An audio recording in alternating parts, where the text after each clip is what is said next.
Avatar Mihir బాబా సాహిత్యంలో ఆయజ్ అనేటువంటి ఒక బానిస సర్వార్పణకు విధేయతకు ప్రతీకగా ఉండే అనేక కథలున్నాయి. అందులోంచి ఒక కథను ఈ రోజు చెప్పుకుందాం. రాజు దగ్గర ఆయజ్ అనే బానిస ఉండేవాడు. అతడు రాజు పట్ల అంకిత భావాన్ని విధేయతను చూపిస్తూ ఉండేవాడు. రాజు కూడా అతన్ని ఒక బానిసగా కాకుండా తనతో సమానమైన వాడిగా గౌరవించి ప్రేమిస్తూ ఉండేవాడు. ఏ సమస్య వచ్చినా మంత్రులతో సంప్రదించిన తర్వాత బానిస అయిన ఆయజ్ను చిట్ట చివరి సలహా అడిగేవాడు. ఆ సలహా ప్రకారమే రాజు నడుచుకుంటూ ఉండేవాడు. ఇది రాజ్య అంతఃపురంలో ఉన్నటువంటి సిబ్బందికి అసూయను కలిగించడం మొదలుపెట్టింది. ఇంత రాజయ్య ఉండి మన సలహాలు ఇచ్చిన తర్వాత మళ్లీ తిరిగి ఆ బానిస సలహా అడగడమేంటి అని మంత్రులందరూ తమలో తాము ఒకంత అసహనంతో చెప్పుకుంటూ ఉండేవారు. ఇది గమనించిన రాజు ఒకరోజు తన మంత్రులందరినీ సమావేశపరిచి ఈ రోజు బానిస యొక్క విలువను వీరందరికీ తెలియజేయాలి అనుకున్నాడు. సరే, అందరూ సమావేశమయ్యారు. రాజు తన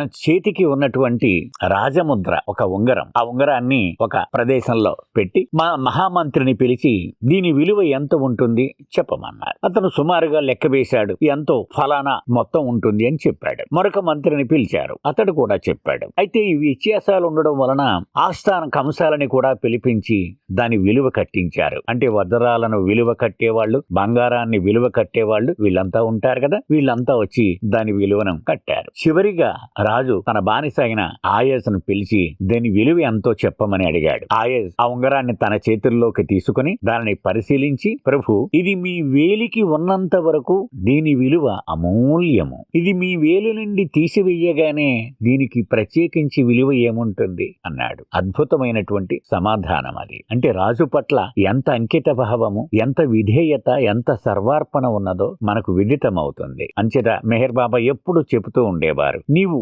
నన్ను పట్టుకుని ఉన్నంత వరకు నీ విలువ అమూల్యము. నన్ను విడిచిపెట్టినంత వెంటనే నీ విలువ, నీకు ఎట్టి విలువ లేనివాడివే అయిపోతావు అన్నారు బాబా. అవతార్ మెహర్ బాబాకి జై.